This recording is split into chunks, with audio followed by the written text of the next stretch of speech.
നമസ്കാരം, പ്രവാസി മലയാളിയിലേക്ക് സ്വാഗതം. ഒമിക്രോൺ കോവിഡിനെ ഭൂമിയിൽ നിന്ന് തുടച്ചു നീക്കുമെന്ന് പുതിയ പഠനം. തുടർച്ചയായി 7-ാം ദിവസവും കോവിഡ് വ്യാപന നിരക്കിൽ കുറവുണ്ടായതോടെ കൊറോണയെ തുടച്ചു നീക്കാൻ കഴിയുമെന്ന വിശ്വാസം ബ്രിട്ടനിൽ വർദ്ധിച്ചിരിക്കുകയാണ്. രോഗം ഗുരുതരമായി ആശുപത്രികളിൽ ചികിത്സ തേടിയെത്തുന്നവരുടെ എണ്ണവും മാറ്റമില്ലാതെ തുടരുകയാണ്. ഒമിക്രോൺ വ്യാപനത്തിന്റെ ഏറ്റവും ദുരിതപൂർണമായ കാലം NHS പിന്നിട്ട് കഴിഞ്ഞതായി NHS അധികൃതർ തന്നെ വെളിപ്പെടുത്തി. ഇന്നലെ 1,29,587 പുതിയ കോവിഡ് കേസുകളാണ് ബ്രിട്ടനിൽ രേഖപ്പെടുത്തിയത്. കഴിഞ്ഞ ബുധനാഴ്ചയിലെ കണക്കുമായി താരതമ്യം ചെയ്യുമ്പോൾ 30% കുറവാണ് ഇതിൽ ഉണ്ടായിരിക്കുന്നത്. നിലവിൽ ദക്ഷിണാഫ്രിക്കയിലേതിന് സമാനമായ വ്യാപന രീതി തന്നെയാണ് ബ്രിട്ടനിലും ഒമിക്രോൺ പിന്തുടരുന്നത്.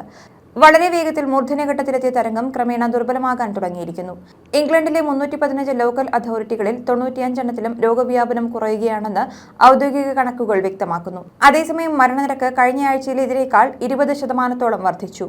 ഇന്നലെ 398 കോവിഡ് മരണങ്ങളാണ് ബ്രിട്ടനിൽ രേഖപ്പെടുത്തിയത്. എന്നാൽ കഴിഞ്ഞ വർഷം ജനുവരിയിലെ 2ാം തരംഗകാലത്തെ കോവിഡ് മരണങ്ങളുമായി തട്ടിച്ചു നോക്കുമ്പോൾ മരണനിരക്ക് വളരെ കുറവ് തന്നെയാണ്. അതുപോലെ രോഗം ഗുരുതരമാകുന്നവരുടെ എണ്ണവും ഏതാണ്ട് താഴാൻ തുടങ്ങിയിട്ടുണ്ട്.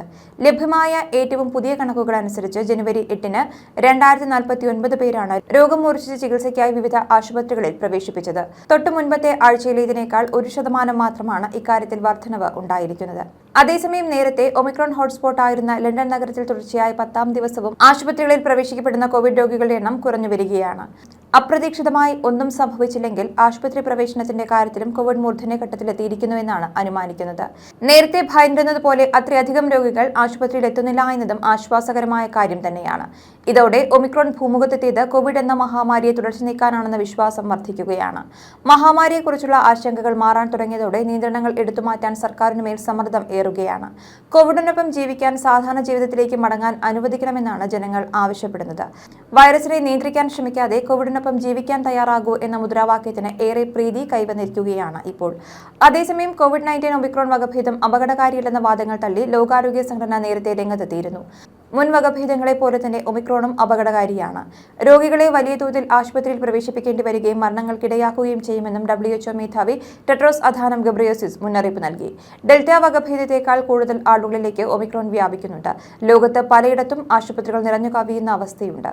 വാക്സിൻ സ്വീകരിച്ചവരിൽ ഡെൽറ്റയേക്കാൾ കുറച്ച് ആരോഗ്യ പ്രശ്നം മാത്രമേ ഒമിക്രോൺ സൃഷ്ടിക്കുന്നുവെന്നുള്ളതുകൊണ്ട് ഒമിക്രോണിനെ നിസ്സാരമായി കാണാൻ കഴിയില്ലെന്ന് ലോകാരോഗ്യ സംഘടനാ മേധാവി മുന്നറിയിപ്പ് നൽകി. മറ്റു വകഭേദങ്ങളെ പോലെ ഒമിക്രോൺ ആളുകളിൽ ആരോഗ്യ പ്രശ്നങ്ങൾ ഉണ്ടാക്കുകയും മരണത്തിന് കാരണമാവുകയും ചെയ്യുന്നുണ്ടെന്നും മുന്നറിയിപ്പിൽ അദ്ദേഹം വ്യക്തമാക്കി. വാക്സിനുകൾ എല്ലായിടത്തും എത്തിച്ചേരാത്തത് പുതിയ വകഭേദങ്ങൾ ഉണ്ടാകുന്നതിന് കാരണമായി മാറിയിട്ടുണ്ട്. സമ്പന്ന രാജ്യങ്ങൾ ഇനിയെങ്കിലും മറ്റു രാജ്യങ്ങളുമായി വാക്സിൻ പങ്കുവയ്ക്കുവാൻ തയ്യാറാകണമെന്നും അദ്ദേഹം പറഞ്ഞു.